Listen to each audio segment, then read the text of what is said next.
The nicest person you know is keeping a secret.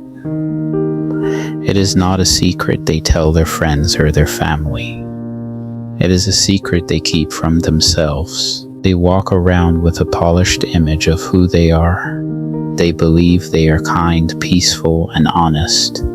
But this is the problem. They have built an identity on what they show the world, and they have buried everything else in the basement. This is what Jung called the shadow. You decide to be the nice one, so you hide your anger. You decide to be the strong one, so you hide your fear. You decide to be the selfless one, so you hide your ego. You think you have gotten rid of these parts. You haven't. You have just moved them into a room you refuse to enter. And the danger is that the door to that room does not actually lock. The mind does not lie to other people first. It lies to itself. It convinces you that your jealousy is just concern. It tells you your need for control is just care. It renames your manipulation until it feels like love. We are taught to filter ourselves. From a young age, we learn that certain parts of who we are will get us rewarded, while others will get us rejected. So, we start to carve pieces off our own personality. We suppress the anger, we hide the ambition, and we bury the ego. We tell ourselves that we are doing this to be a better person. But in reality, we are just building a very expensive mask.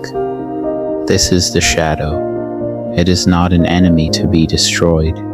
It is a part of your strength that you were too afraid to carry.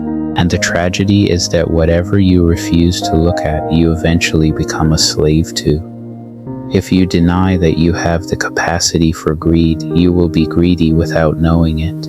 If you deny that you have the capacity for manipulation, you will manipulate everyone around you while claiming you are the victim. Your unconscious mind will make sure those traits find an exit. It will act through your irritability, your prejudices, and your relationships. Most people avoid this realization. They want emotional comfort, not truth. They want to be told they are purely good. But truth is the only thing that actually frees you. This is why people get it wrong. They think the goal is to be pure. They think the goal is to be a person who never feels anger or jealousy or the desire to win. The goal is integration. This is the simple, hard process of admitting that the same evils you see in the world exist within you. When you acknowledge that you have the same primitive instincts as everyone else, you lose the arrogance of judgment. You stop looking down on others. You stop performing. You realize that morality is not about being born without darkness. Morality is about having the darkness and choosing not to let it run the show. Think about it. A person who is capable of great cruelty but chooses to be kind is 1,000 times more moral than a person who is simply too weak to do anything at all. That is what integration looks like. It is the conscious choice to be in control of your own machinery.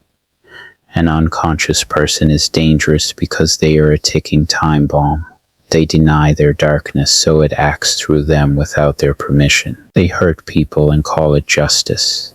They control people and call it protection.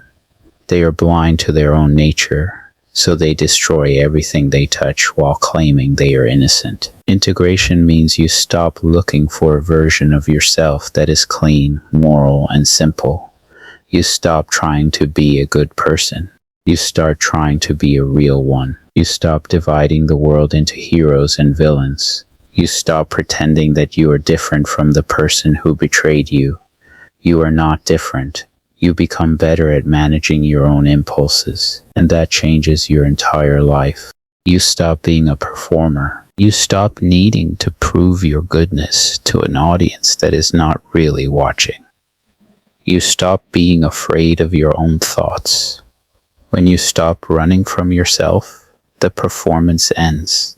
You no longer need to convince the world that you are a hero, because you have finally stopped hiding the truth from yourself. That is where peace comes from. The shadow was never an enemy to be destroyed. It was a part of your strength that you were too afraid to carry.